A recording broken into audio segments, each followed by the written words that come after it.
forgot. Seriously, it was about the girl that drives me crazy, and it's Orianthi. Okay, she is my idea of a perfect California person. You know, really seriously, she is. She is just excellent, man. I mean, everything about her is just so perfect. I mean, I'm not saying she's perfect. I'm just saying that everything about her is perfect. Her sound, her music, her playing. I mean, her guitar playing can't be beat, man. You know, and I mentioned Nita Strauss.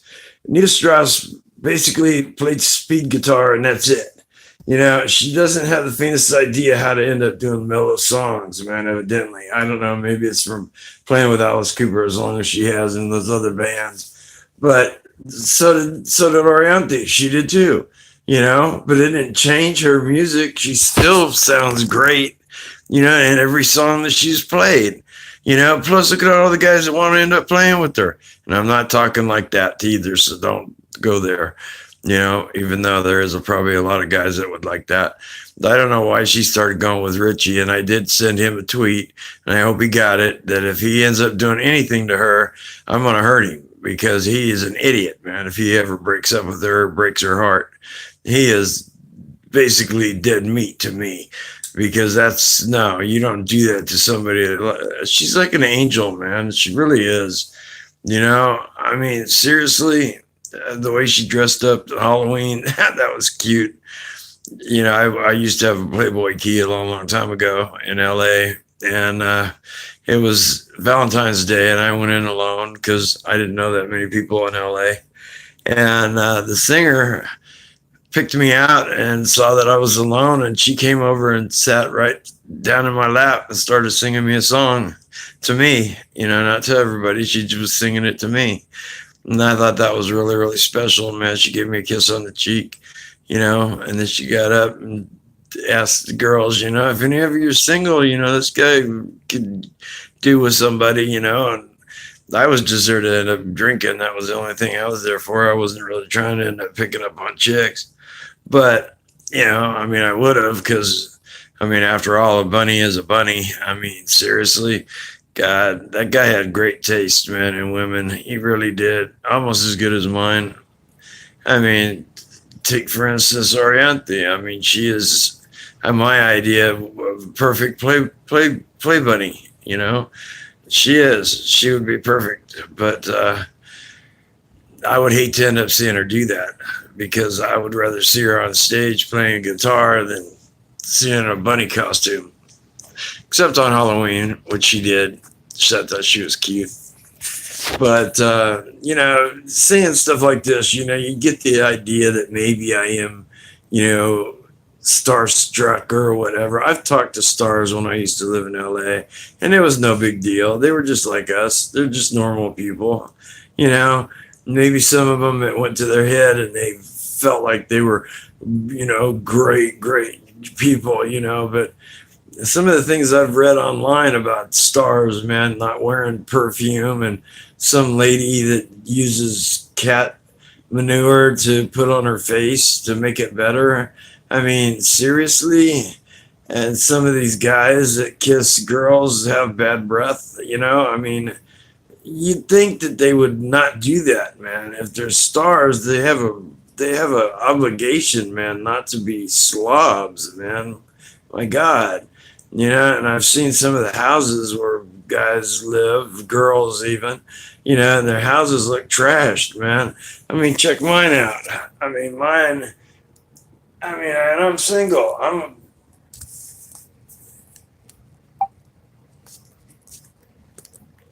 Hold on. I'm trying to get my volume up. There we go. Now volume's up. Okay, check mine out. See? This is my house, man. You know, I mean, you don't see anything dirty, man. That's my kitchen, basically. I live in a duplex. You know, I've got, you know, only thing I'm missing is the curtains on the windows. You know, but I've got them fixed to where you can't.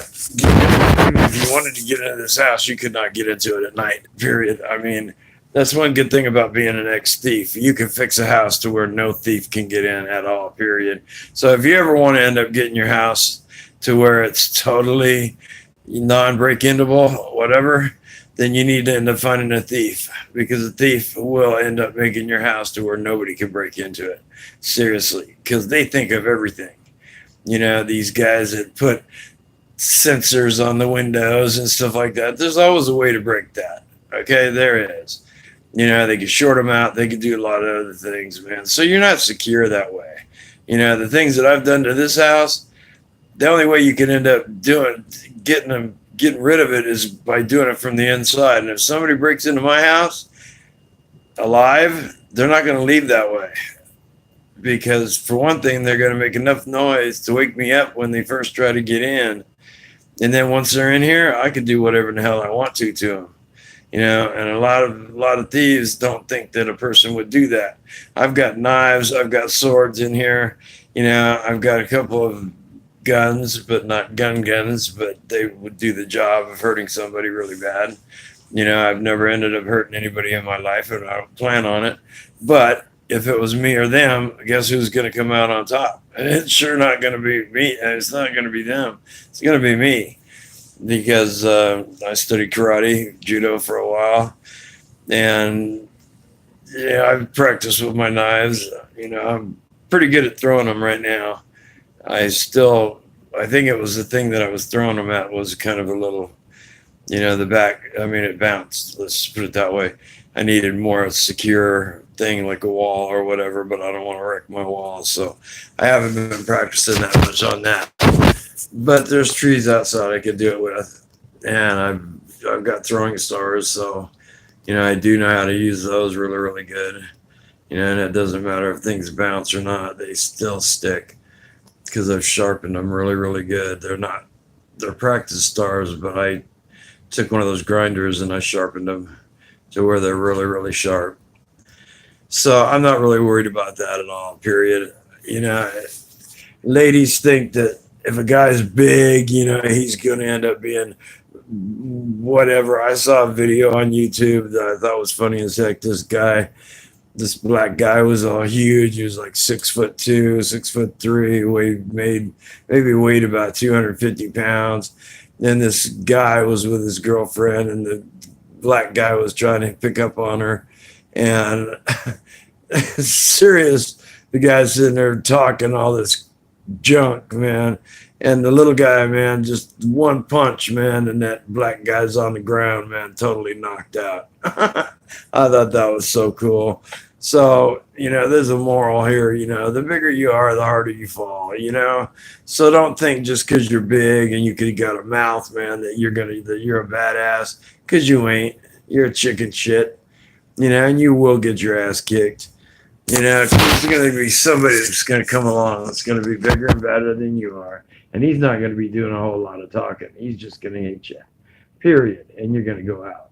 You guys talk too much. Trying to end up being Mr. Bad or whatever, man. You guys just talk too damn much. So it's basically like they say in a lot of movies, man. We're going to talk all day or we're going to fight. If you want to talk, go to church. Screw that. Anyway, I just wanted to end up saying that's what that video was about. It was about an hour and a half at the end. That was it. I do like other female guitarists. Don't get me wrong, Lita Ford. She is hot, and there's another one too that I can't remember. She's not very famous, but she plays a mean-ass guitar. And Ruby Starr from Ruby Starr and Grey Ghost from a long time ago. She played with Black Sabbath. Before Black Sabbath, and she totally blew them away.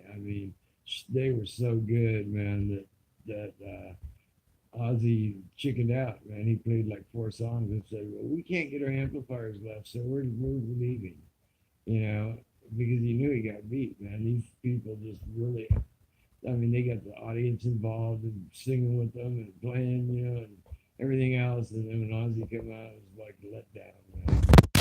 So he sponsors me for that concert, man. I spent a lot of money, and I was on acid at the time, so he owed me for that too. So, I wanted to see them live, and it was just really a letdown. but I did see him live, so he kind of made up for it at California Jam.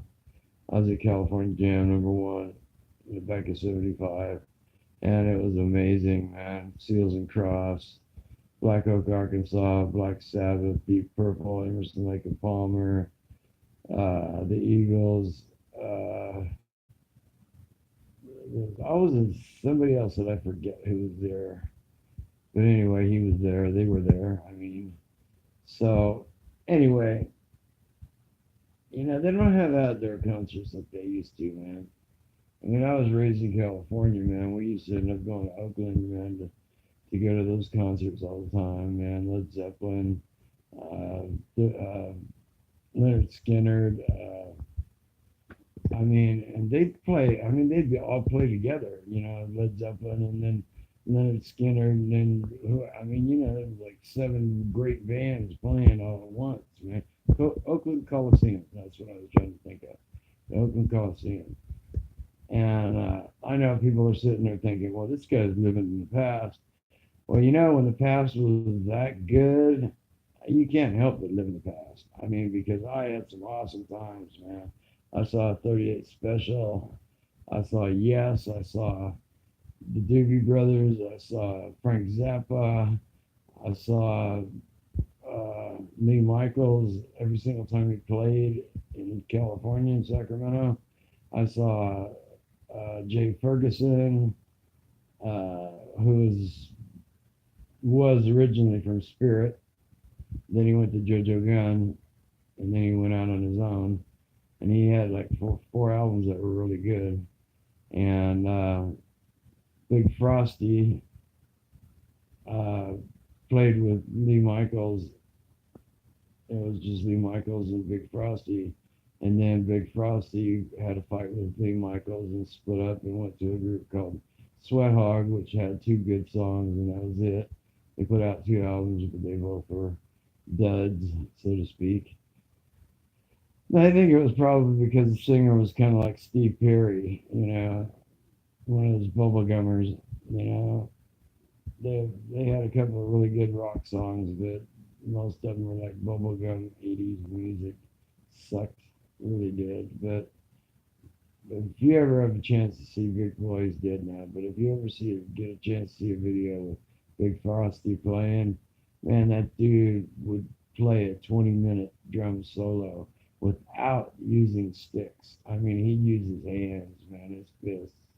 I mean, it was so amazing, man, the way that guy could drum. It just, oh man, you just never forget it, And some of the concerts I went to, it was, now they call it DTS, but back then it was 4-channel, 4-channel stereo. But basically they just turned that into DTS, which is direct something sound, whatever, but it's still the same thing. They just renamed it and charged more for it. But Emerson, Lake and Palmer, and Deep Purple played like that at California Jam. They had huge tower speakers. They had 4 of them, and you could hear the different things coming out of each speaker. Like the drums would come out of the left speaker, guitar out of the left right front.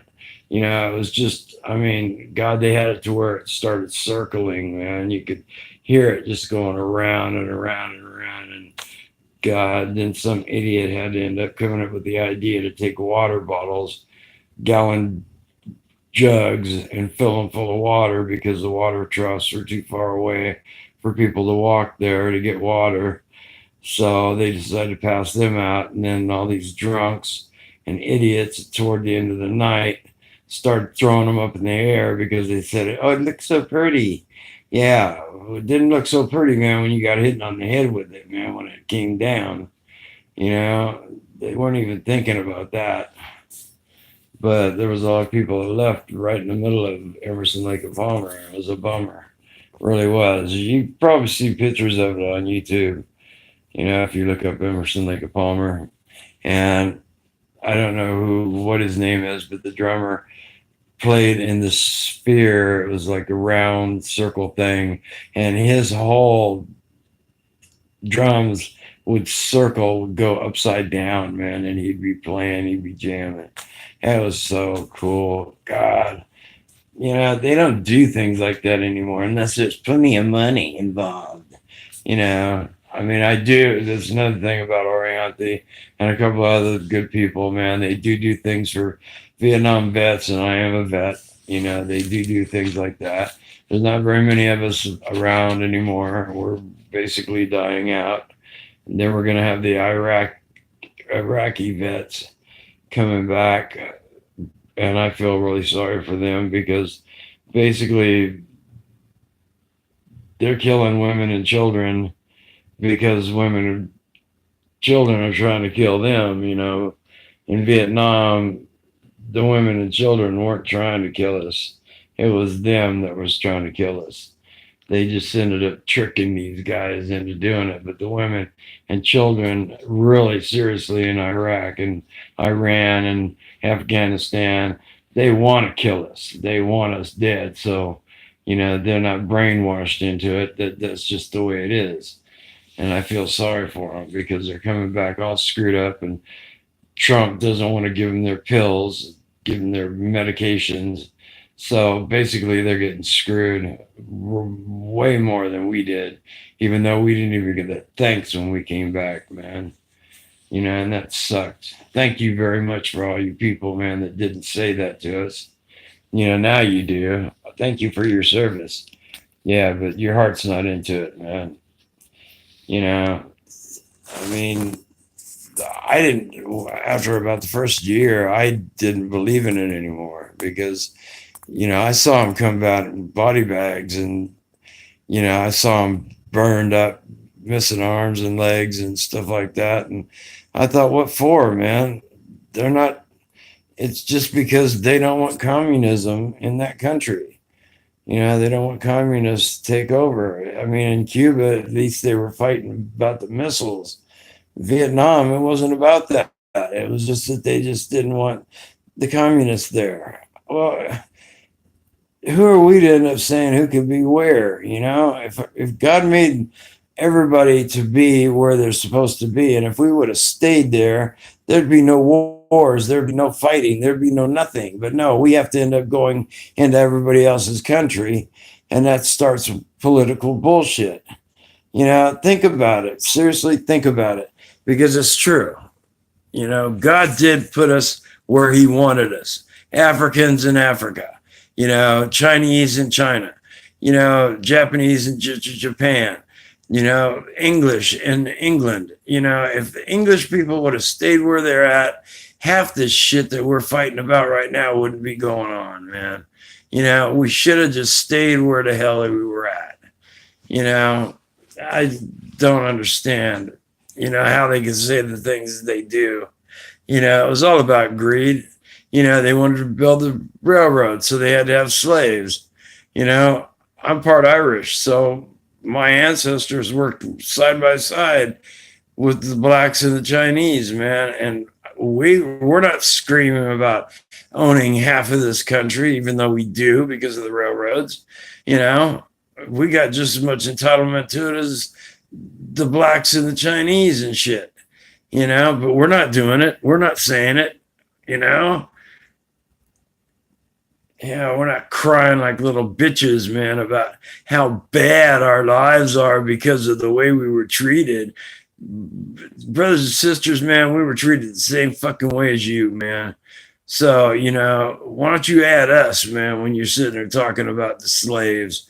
Because we were slaves too. Okay? We had to sleep in those tents. We didn't get water. We didn't get food. We didn't get any of the shit. Same exact like you. So and you're sitting there screaming about how you were treated. Oh, poor babies, man. We were treated the same way, And now you got to be black to end up making a big deal about being discriminated against.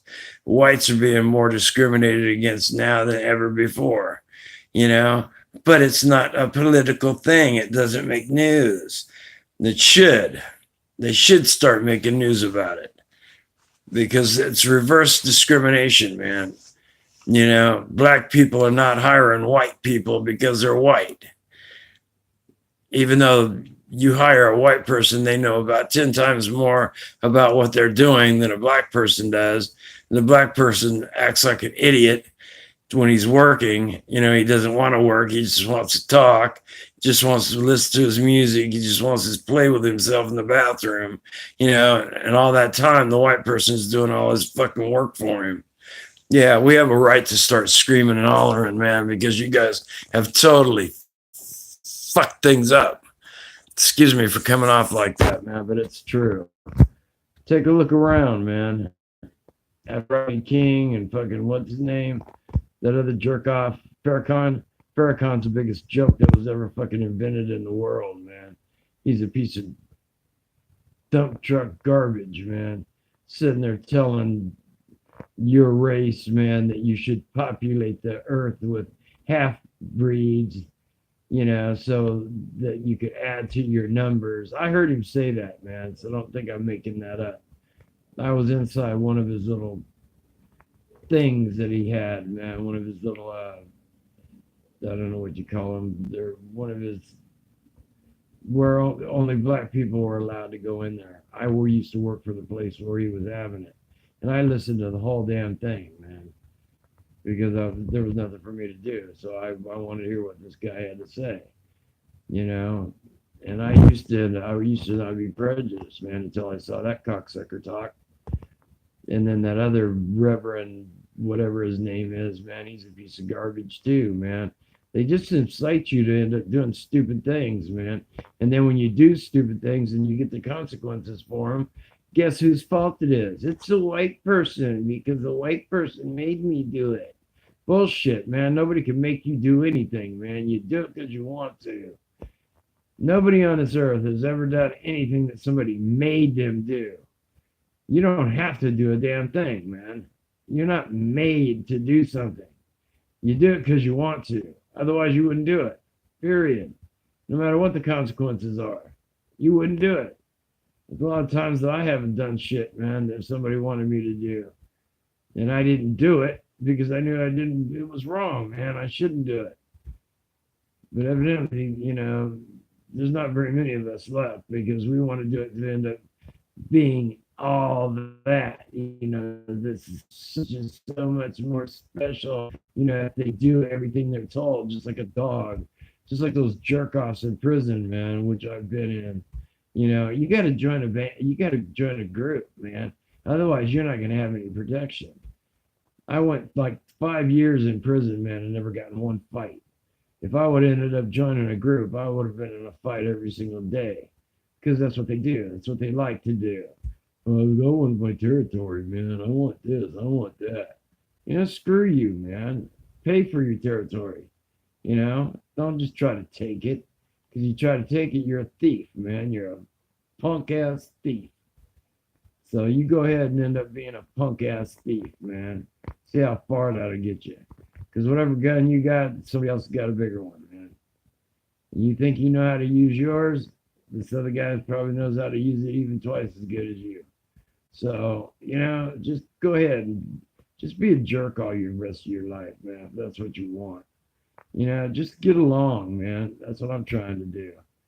But when somebody starts talking that race shit, I tell them stick it up their fucking ass because they're punks. They're fucking punks. Fuck. You know? And I also spit on the ground whenever I see a white chick with a black person. My favorite song is Nigger Nigger Fucker by David Allan Coe. That's my favorite song, and it's true. I love that song, and it's true, basically. That's thanks to your Farrakhan, man. Your Farrakhan made me that way, all right?